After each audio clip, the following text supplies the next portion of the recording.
Well, hello. Hey, good to be back with everybody. Thanks for joining us. Matt, good to have you back. And I think this is my favorite 20 minutes a week when I get to be with Matt. Well, thanks for having me. I was told by the producer I was looking at the wrong camera, so I was a little bit nervous that I might be cut, but I'm glad to be here. Lifetime contract for you, kid. So today, Matt and I were going to talk a little bit about a topic that's come up in so many of our one-to-ones over the past couple of weeks, and that's this concept of elephant hunting, right? And it doesn't come up as elephant hunting, but that's what it is. It's whenever we're thinking of, I'm going to hit my number because I got this big deal, right? I'm so focused on this big deal, and it's in the books, man. I mean, they love us. They want to work with us, right? We did all we needed to do to qualify it, and then it doesn't come. And then what happens when that big deal that we were banking on, what happens when it doesn't hit for whatever reason, whether that's we forgot to find out who was actually involved in the decision process. We didn't do all we could with qualifying and creating value. We didn't take our champion down the path far enough of articulating why it's so critical for their business now, right? You know, why now, why us? When we don't do those things and we go elephant hunting, we usually end up disappointed and have bad outcomes. Yep, you call it elephant hunting. I call it going after whales, just simply because I like the ocean better than going on safaris. But so whale hunting, and let's preface all this by saying, big deals aren't bad. Whales are not bad. I still get a lot of pride every time I drive downtown past a building, which was my whale. In my previous employer, and it was the biggest deal that I ever landed in one of the in the company. The particular product that I was selling, it was the biggest deal probably ever. It was awesome, and I still have a lot of pride. However, I think what we're getting to today is they're okay, but far too often they wreck years or they wreck quarters because we use them instead of stuff. We use them instead of working hard, instead of being consistent. And whether it's conscious or subconscious, once that whale starts to enter the pipeline and enter the system, funny things start happening. I know it's past Halloween, right? But the pipeline. But we're coming up on Turkey Day, so we could be make ourselves big turkeys if we don't get those. There you go. How about that for a really bad pun? That's kind of like a dad joke. That's something. Yeah, I know. I'm thinking I should be saying that right now. But once those whales get into that pipeline, it's dangerous. Oh, because I think that we can deceive ourselves. Why they become so dangerous is, to Matt's point, they're great. I mean, you comment about your fond memories of the one you closed. Susie and I, my big deal early in my career when I was still an individual contributor as a sales guy, my big deal was with Smithfield Foods. That's the deal that the commission check from that one is what we used for the down payment on our first house. We still love pig magnets, and we have a little cement cast pig out front our front door. We love pigs. We only buy Smithfield products. We still have real warm fuzzies about Smithfield. It changed the course of our life. It allowed us to have a down payment for our first home. But you can't only whale hunt. You just can't bank on that one big deal with nothing else in the pipeline, right? Whales are what we should be landing to take us into super overachievement. It's not what we should be sitting there with, looking at our manager saying, this is going to be a great year. Why is this going to be a great year? Because I got one deal that's getting me there.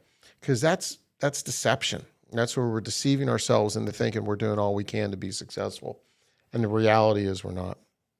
Yeah, and with whales, something that comes to mind for me is, what is a healthy pipeline? And it's a metric that I've started digging into more and more with our various clients. I ask, what does a good week look like activity-wise? But then on the flip side, in the pipeline, what does a healthy pipeline look like? How many deals do you need to have in there? So the number. How much revenue do you have to have in there? What stage? Is there a segmentation or stages that you have to have a certain amount of deals or pipeline? If you sell multiple types of deal, that's another blend. What's the blend in the mix? Exactly. That's another thing that can denote a healthy pipeline. And so again, whales, elephant hunting, whatever you want to call it. It's not bad, but it's that icing on the cake. I like to keep them kind of on the side, on the shelf. Here's my healthy pipeline. Here's what I'm doing. Right. If I hit that, that's an amazing year. That's icing on the cake, not the path. Right. That's not our path to victory. That's the what takes us to super overachievement, right? And I'll never forget the first time I had this concept of healthy pipeline when I was an individual contributor, and it was Dean Arnold. And I don't know if anybody's ever, God rest his soul, we lost Dean last year to COVID, but he was my VP of sales when I was a sales guy, and I'm not sure anybody ever drove me harder. Well, no, I know no one ever came close to driving me harder than Dean. And it was because he believed in me, and he didn't accept excuses. He wouldn't let me deceive myself into thinking I was doing all I could. He pushed hard, and he made me better. And I learned I could be great. I achieved things I never knew I could achieve because he pushed me. But I'll never forget when Dean looked at me one day and I was like, hey, that one deal, it's not coming in. And it was an important deal. It was kind of big. And I think it was about this time, we're sitting here at the beginning of November. We have 2 months left in Q4, but we don't have 2 months because it's Christmas, it's end of year. We have about 30 selling days. I think that's what it was about. About 30 selling days, right? So, we could play with the math, but this year, 2022, between Christmas and New Year, no selling days. No one's going to be around. So let's not deceive ourselves into thinking we have more. There's no selling days. You think about the 22nd, Friday the 22nd, no one's working, right? So let's just back it up to December 16th. Realistically, if we're not done by December 16th, we're not getting there. If we haven't hit the number, it's going to take an act of God and a miracle to get us to the number if we haven't done it by December 16th. So there's about 30 selling days left. I'll never forget, with about this time left in the quarter, about 30 selling days, I looked at Dean one time and I was like, hey, that deal's not coming in. And I was so nervous to bring this to him because I thought he was going to be angry, thought he was going to yell, I thought he was going to complain, thought he was going to make me feel horrible about myself. You know what he said to me instead? Okay. What are you going to backfill it with? Excuse me? He said, what are you backfilling it with? And I was like, I have nothing. Because I deceived myself. I had been elephant hunting. I had been focused on lying to myself, saying I'm going to get there. But I wasn't doing the activity to keep my pipeline full. I wasn't doing the activity to have healthy pipeline metrics. And I like being at 2.5 times. I think, some people think that's too much. I'm sure there's people out there that think it's too little, but I think 2.5 times of your pipeline, what you need, your quota, that's what we want to have in the pipeline. Now, and I mean that per quarter. So we can't look at this and say, say I have a $2 million quota, my quarterly quota is 500K. Say, oh yeah, I have 1.5 million total in my pipeline. No, you need to have 2.5x for like the next 2 quarters, like this quarter and the quarter ahead, right? Not things that are too far down the path, but those are things, because if there's something in next quarter's quota or next quarter's pipeline and something falls out of this one, I can work to move that forward. I can't just magically create it. If something's in the next quarter's pipeline, I can have a conversation. If I've been having business discussions with people, if I've been doing all the right work, I can go to somebody and say, hey, I know we were targeting February. What can we do to pull this into this quarter? You can have those discussions when it's advanced and far down the field. You don't create those things. You just don't magically make them happen if you've been deceiving yourself and you haven't been doing the work you need to do. Yeah. So the important question today is what denotes and makes a healthy pipeline for you out there watching. How many deals, what type of deals, the size of the deals, so I wanted to make sure that just reiterated that, but you talk about the mix of products, as you said earlier, mix of products, wanted to talk about that deception. And when we're coaching people, it's like a magnet. Every time you have a 1-to-1 or every time you see an update or a report, it always focuses on that whale, which I get. It's a lot of revenue. It's important. And I think you're exactly right. And the dangerous part about it is that we spend so much time with it, and unnecessary time. It's kind of like, oh, I'm going to go water that plant, and I'm going to go back and I'm going to water it again, see if they emailed me, see if there's anything that I need to do, and it just becomes so much time. So what do we do as salespeople and as sales manager when we're dealing with a whale? I think very simply, we stick to the process and we put it under a magnifying glass 10 times, 100 times with clear next steps, with Fant. I'd be looking at it and figuring out all the reasons why it's not a fit and why it's not going to work versus rose-colored glasses and, thinking about, okay, what am I going to spend that big, enormous commission check on, especially since it's going to come in right before Christmas, right? So as a sales manager or as a sales leader, it's easy to get excited when you hear about a big deal, healthy pipeline. We have to be pushing back, and we have to be looking at it through the lens of what are all the reasons? What's the one reason why we would lose this? What's the one reason why we would win it? And be candid with our salespeople and say, or ourselves when we look in the mirror. Correct. That doesn't feel too strong.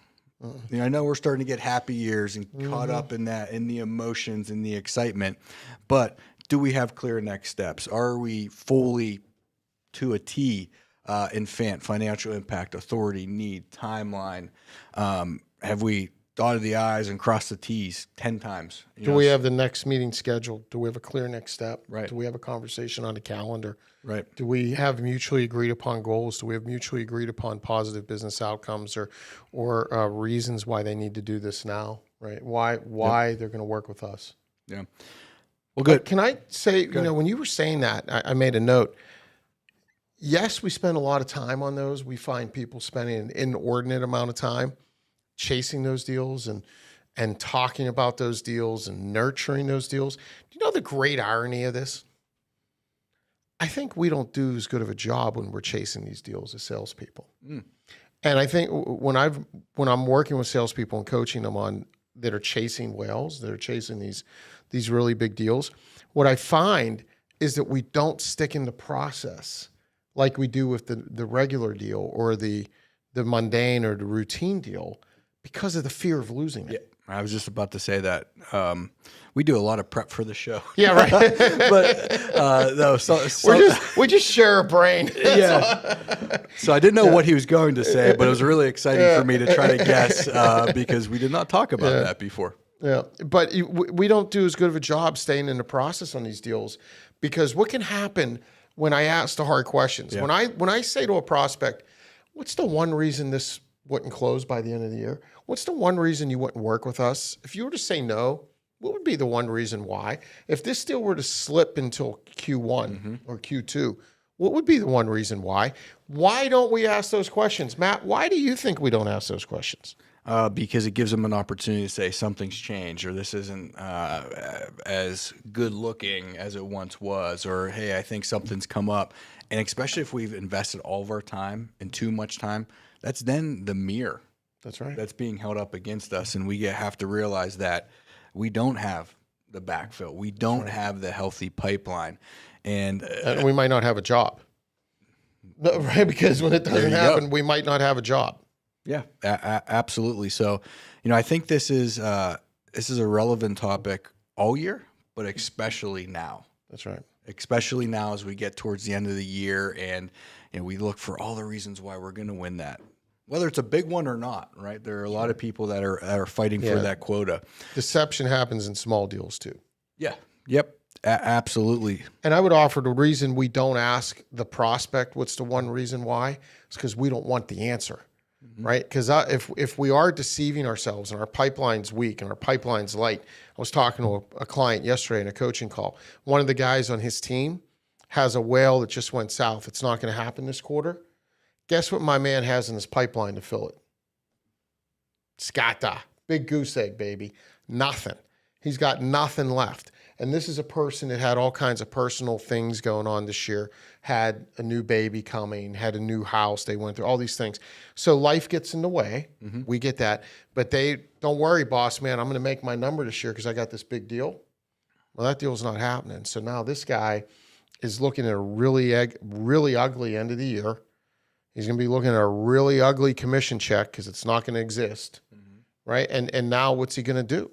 You can't make a rabbit appear out of the hat when you got 30 selling days left in the quarter. You just can't do it. Mm-hmm. So, and it all comes down to the deception, not asking the questions because he didn't want the truth. He'd rather deceive himself into thinking, I have this little rabbit here. I'm going to stroke it and I'm going to treat it nice. And no, go be honest with yourself.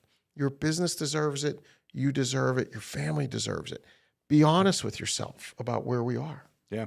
I really think quota attainment happens in the daily quiet moments when you're with yourself. It's not the, well, yes, that could push you over the top. There are many industries where, you might need to land 1 or 2 deals. So I understand that, we coach in those industries, but it's just that day in and day out consistency. It's that day in and day out mental toughness that as you fill the pipeline, the mentality of who's next? How else can I ramp it up? Am I at my healthy pipeline ratio?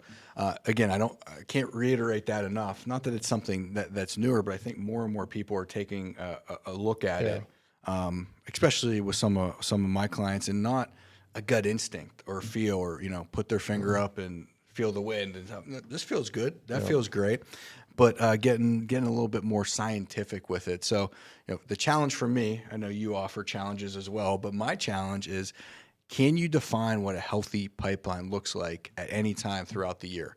What are the elements? What are the sizes? What are the numbers? What are the type of products? It's really hard to have success and have, I think this is a Dean thing, acute target fixation. That was my man Dean Arnold came up with acute target fixation. That's right. How can we expect to hit quotas, hit targets at the right mix if we don't know what the mix is, if we don't know what it should look like? So let's finish strong, obviously. But if you don't have that answer, please get that answer heading into 23. Amen. Yeah. And again, my challenge then for you is Matt issues his would be this. We have 30 selling days. Let's call it 30. If I'm off by a day, that's okay. But hey, 30 selling days left in the year. If you're a salesperson, what are you doing today? Because remember, it's not tomorrow, today. I don't care what time you're watching this video. What are you going to do today to maximize that 1/30th of what you have left? What are you going to do today to make sure you're going to experience success in this quarter and set yourself up for success beyond? If you're a sales leader and you have people that you're responsible for, how are you driving each of them today? What are you going to do for each of them to help them reach the success they need to have? Because that's what we all need, right? Accountability is the one thing we all need and nobody wants. It's not micromanaging. It's delivering accountability. It's helping people become the best versions of themselves. So what are you going to do today to make sure your people are successful?